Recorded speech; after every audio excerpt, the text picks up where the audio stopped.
Now, one of the main purpose of the histogram section is not for you to perhaps create a histogram or interpret a histogram. Partly it is, but the main part of this section is for you to analyze histograms and perhaps determine which of the following types of distribution it falls under. Alright, so there are 4 distributions, and again we're going to talk about these 4 distributions throughout the semester.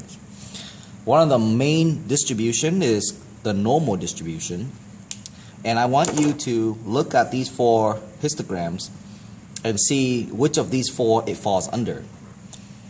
The first one is a normal distribution because it started low and it goes up to a really high point, and then it goes back to that low point again. And looking at this histogram, there is a symmetric between the left value of the center and then the right value. In other words, this part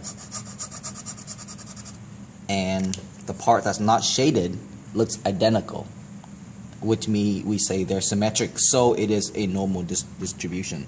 This distribution is a normal distribution. Again, how can you tell that it's normal? It is normal if it starts from low, goes all the way up high, and then goes back to low again, but then it has to be symmetric to the center, okay, which this is. If your histogram have bars that are pretty much the same height, even though this histogram differs just by a little bit, but they're pretty much the same height, then this is considered to be a uniform distribution. Alright.